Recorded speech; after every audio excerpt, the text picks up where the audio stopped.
Good evening to our viewers in the West, and thank you for joining us on this busy Friday.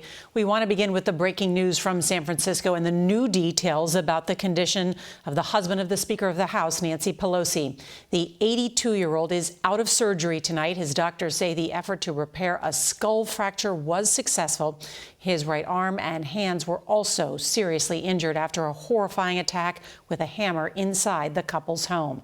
Nancy Pelosi was right here in Washington at the time of the attack, but she quickly flew across the country to Paul Pelosi's hospital bedside today. The suspect is in custody after police say he smashed into Pelosi's home and demanded to see the Speaker. The 42-year-old is now facing attempted murder charges. The brutal attack comes 11 days before the midterm elections, with political tensions running high and law enforcement now warning of potential violence in the run-up to Election Day.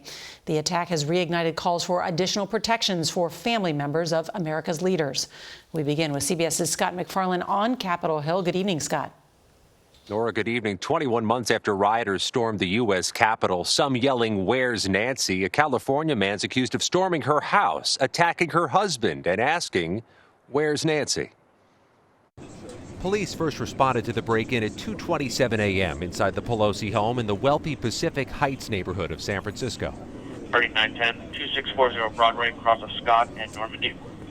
For his wife. Police say David DePepe, a 42-year-old from nearby Berkeley, broke through the back door with a hammer. The broken glass, still visible today, then allegedly attacked Paul Pelosi and yelled, "Where's Nancy?" Our officers observed Mr. Pelosi and the suspect both holding a hammer. The suspect pulled the hammer away from Mr. Pelosi and violently assaulted him with it. Sources say the 82-year-old Pelosi, who's been married to Nancy Pelosi for nearly 60 years, was hit several times in the head with the hammer, and one blow was significant. The Speaker's office said he underwent surgery this afternoon to repair a skull fracture and serious injuries to his right arm and hands.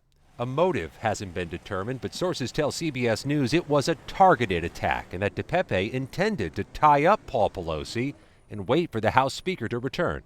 Our CBS San Francisco station is outside the home. At the time of the attack, there was no security here at the House. Speaker Pelosi was out of town. She travels with a Capitol Police detail, and had she been here, that security would have been on hand when DePepe allegedly approached. A CBS News review of suspected social media posts by David DePepe show him spreading conspiracy theories about Holocaust denial, pedophiles in the government, and claims that Democratic officials run child sex rings. It gives me the chills.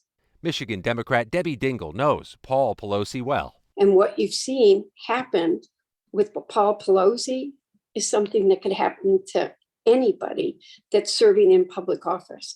And I don't care if they're Republican or Democrat, it's becoming too commonplace. The Pelosi home has been targeted before, vandalized last year with spray paint, a pig's head, and fake blood. And this morning's attack has echoes of January 6th. When rioters went looking specifically for Pelosi. Where are you, Nancy? We're looking for you. The Speaker is also mentioned in more than 350 Republican campaign ads, some with violent undertones. I'm going to Washington to stop the Pelosi agenda. Former Capitol Police Chief Kim Dine said the vitriol is leading to more threats. It's at least in part a function of the rhetoric, the social and political rhetoric that is taking place nationally.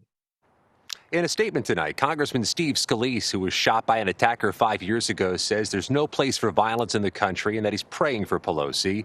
As for the alleged attacker, he's hospitalized and facing a series of felonies. Norah? Scott MacFarlane, thanks for your reporting.